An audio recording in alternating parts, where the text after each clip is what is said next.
Hey, shalom, brothers and sisters. Welcome back. I thank you again for joining me today. Yesterday, or a few days back, I did a video on Clarence O'Dodd, and I told you I'd come back and do another one on Andrew Duggar, and I want to do a little biography about him now. So, just for, because like I said in the other video, these men don't get a lot of credit. A lot of people don't know them. And I think they're just interesting characters and people in the past, and it's just educational, and a lot. And some, like I said, some of you might know who Andrew Duggar here is, and if so, you can put down in the comments, add whatever or anything like that. But I'm going to talk about him right now. Right here, he's born in November 19th, 1886. He passed away November 2nd, 1975. Andrew's name was full name was Andrew Nugent Duggar. Andrew was a prominent religious minister and Sabbatarian missionary in the 20th century.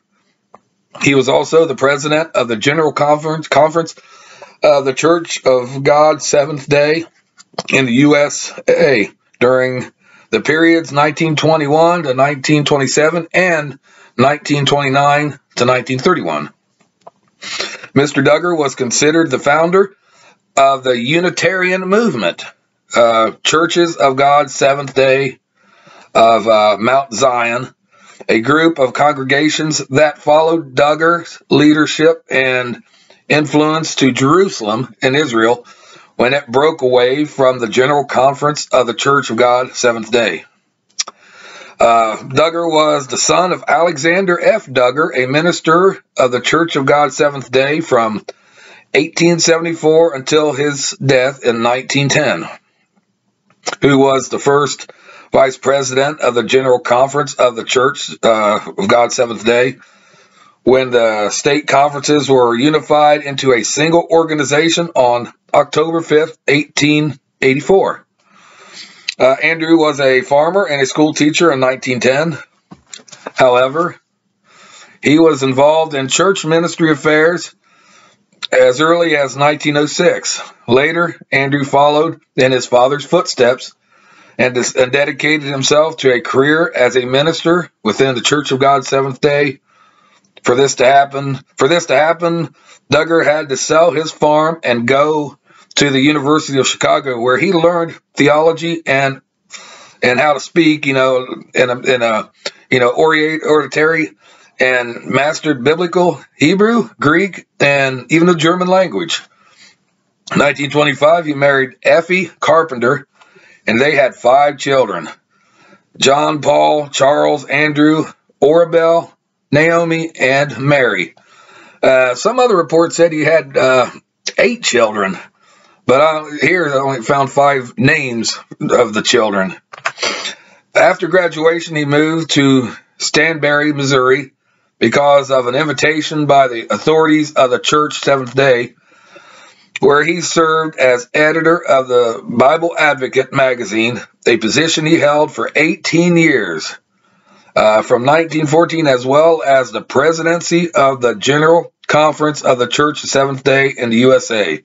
In 1921. In 1924, Duggar established the Christology of the Church of God Seventh-day through an article which promoted Arianism.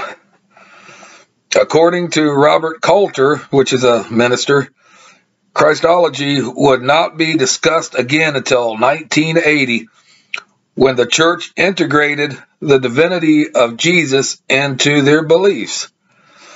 In the early 1930s, the controversial preacher Herbert W. Armstrong was a member of the Church of God Seventh-day during the temporary split in 1933. So Salem and Stanberry, they had a little split up, church fractured, that would form the Salem Conference of the Church of Seventh-day. Armstrong sided with the Salem group and Andrew Duggar, opposed to the Stanberry, Missouri side. Regarding the formulation of the doctrine of British Israelism, Mr. Armstrong mentions in his autobiography a letter received from Andrew Duggar responding to a request for publication.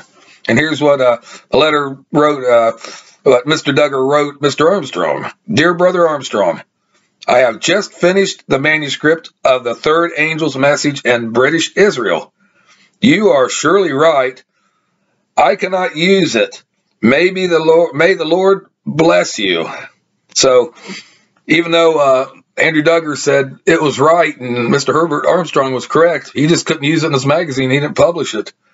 Anyways, continuing on, this coincidence is not due to Armstrong teaching Duggar, but rather the both were influenced by Clarence O'Dodd, which I talked about days back.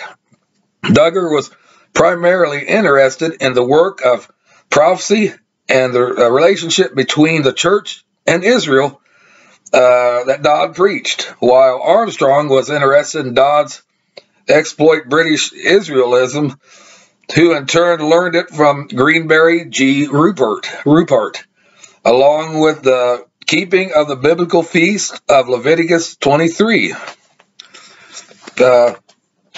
Years later, Dodd would break away from the church the Seventh Day, as is considered the founder of the Sacred Names movement.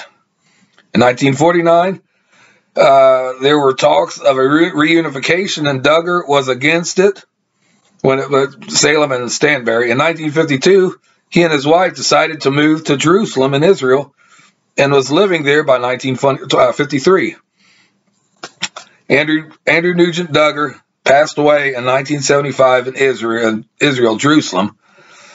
At the age of 89, his son-in-law, Gordon Fauth, F-A-U-T-H, continued the work of the Mount Zion Reporter. So that was a little brief story about Mr. Duggar. Of course, you could always look him up online, and I just remember a long time ago when I first started getting into Bible studies back in late 90s. I got a booklet and it did mention Mr. Duggar in it and Mr. Armstrong, and it just kind of intrigued me, and the names stuck in my mind, and like a circle of life there, the names come back, and I decided to do some research on them and share it with you. But anyways, let me know what you think about this, or even the video before with Clarence O'Dodd. Comment. Let me know what you think, if you've heard of them, whatever, and anyways, next week I'm going to do another one on Angelo Traina, another 20th century, I guess you'd call him religious pioneer. He went by A.B. Traina, T-R-A-I-N-A, Traina, and it'd be interesting. So stick around, because that'll be coming up here in a few days. And anyways, all I gotta say is please give me a big like, hit that notification bell, and also subscribe. I could use some more subscribers, and feel free to look at my past videos, so something might spark your interest. That's all I have to say right now. I thank you again for joining me. Until we meet again, brothers and sisters, peace out and shalom.